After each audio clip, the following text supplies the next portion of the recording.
Anda gagal bukan karena Anda bodoh. Anda gagal karena Anda kurang berlatih, kurang persiapan. Anda berhasil bukan Anda jenius. Anda berhasil karena Anda matang persiapan, sering latihan. Orang yang sering latihan cenderung berhasil. Orang yang kurang latihan cenderung kurang berhasil.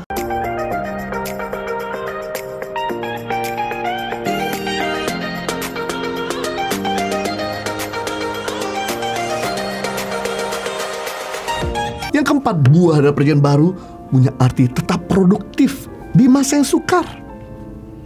Tuhan mau kita untuk bisa berkembang dari nothing jadi something, dari nol jadi ada, dari small jadi big, kecil jadi besar, dari sedikit jadi banyak, dari zero jadi hero, dari minus jadi surplus. Dalam Matius pasal 25 ayat 14 sampai 30 diceritakan dalam perumpamaan. Yesus berkata, ada satu orang tuan memiliki 3 orang hamba. Hamba yang pertama diberikan 5 talenta. Hamba yang kedua diberikan 2 talenta. Dan hamba yang terakhir diberikan 1 talenta. Masing-masing diberikan sesuai dengan kesanggupannya. Lalu tuan itu pergi. Hamba yang punya 5 talenta coba menjalankannya dengan setia, mengembangkannya, dan langsung jadi 10.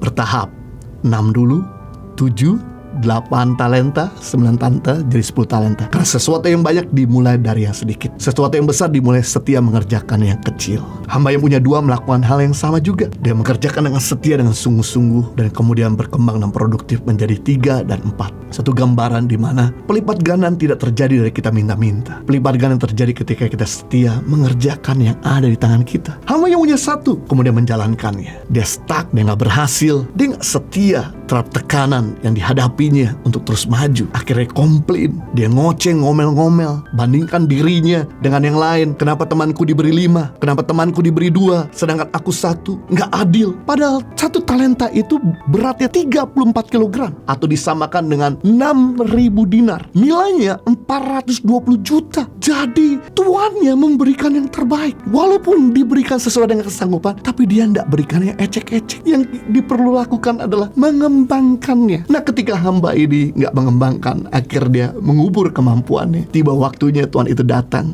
untuk mengadakan perhitungan. Hamba yang punya 5 jadi 10. Matius pasal 25-21. Maka kata tuannya itu kepadanya, baik sekali perbuatanmu itu, hai hambaku yang baik dan setia. Engkau telah setia dalam perkara kecil, aku memberikan padamu tanggung jawab dalam perkara yang besar.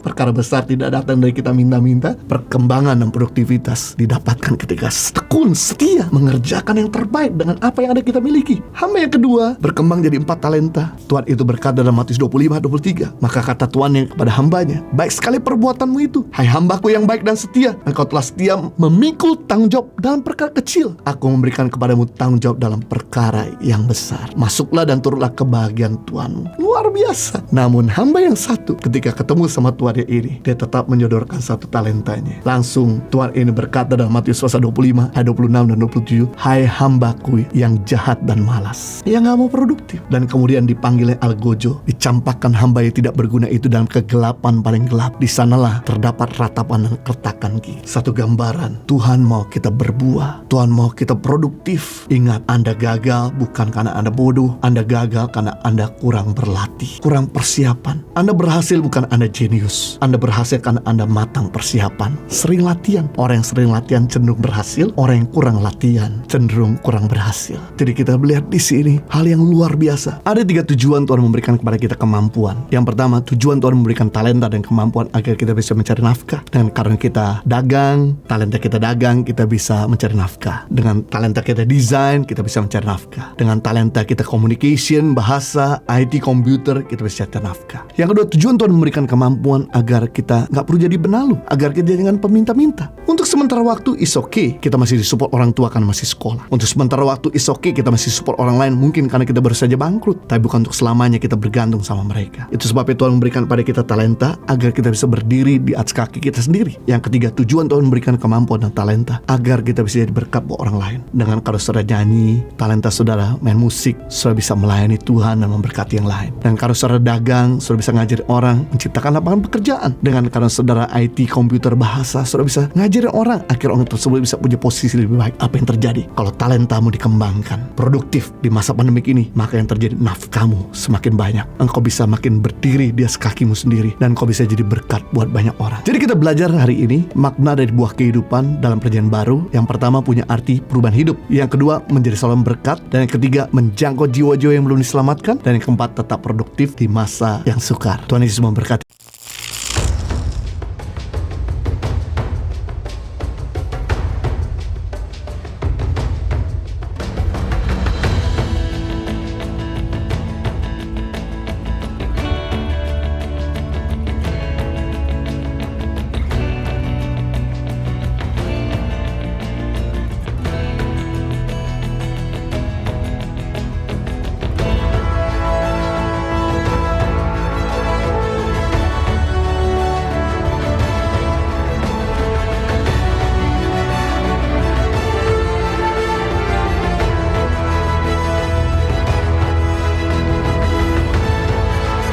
Cerita anak pedalaman dalam meraih mimpi dan mengejar cita-cita bersama Tangan Pengharapan.